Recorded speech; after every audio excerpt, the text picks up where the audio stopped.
En fait, l'idée, c'est de se dire, voilà, qu'est-ce que le Lido aujourd'hui? Il y a l'histoire du Lido. Donc, il y a quelques détails qui nous ramènent à l'histoire du Lido, mais le Lido, il faut qu'il soit actuel et que ce soit vraiment expérimental depuis le début et immersif. Il y a la scène qui est immersive, l'entrée qui est immersive.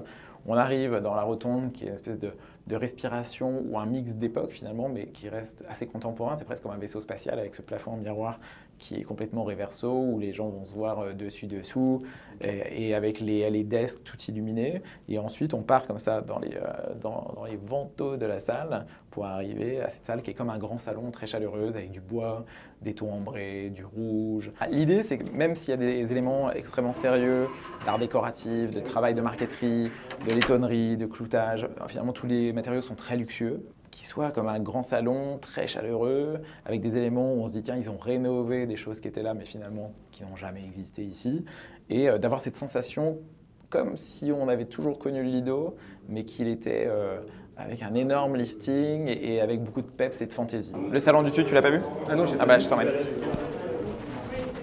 Toi qui es tout en travail de miroir comme ça, donc avec des idées de fontaines art déco, les fontaines du Lido, puisque le Lido avait cette idée complètement aquatique à l'époque, puisqu'on était dans un grand bassin avec un restaurant au sous-sol, parce que le Lido porte son nom de l'inspiration de Venise, en fait, le délire vénitien.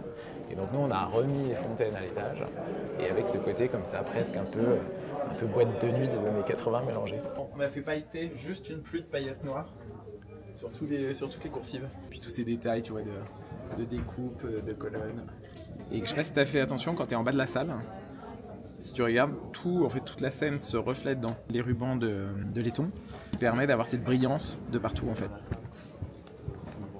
Entre le bois et les étages, tu vois, regarde, toutes ces lignes de couleurs, en fait, c'est tout des rubans de laiton. On l'a vraiment travaillé comme du mobilier, tu vois, avec des super artisans qui font des choses délicates.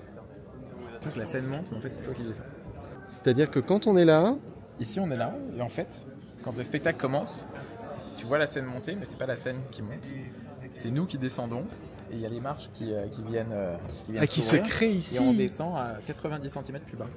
Ces places-là se retrouvent finalement très hautes, et là, ce gradin-là tombe à 90 cm et recrée encore un étage. Ici, il y a tout de même beaucoup de détails qui sont liés à ce qu'était le Lido avant. Donc tu as la plume d'autruche qui traîne au sol, qu'on retrouve aussi sur les tissus. T'as la brillance, le cristal, etc. Et ici, on a ces deux dômes qui sont presque comme deux jolis seins, tu vois, comme ça, qui viennent de chaque côté. Mais complètement. Un peu écartés, mais... Il y a même les tétons. C'est vrai. Bah ouais. Ça, c'est plus les petits impacts qui scintillent, bizarrement. Ça scintille? Pas trop, finalement, ici, regarde. Bah non. Bling bling est mieux, là. Ça, c'est trop flou.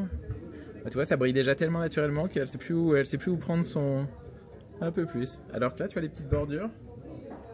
Moi, ça marche pas, là. Tu sais que ça nous fait une image de fin, ça, extraordinaire.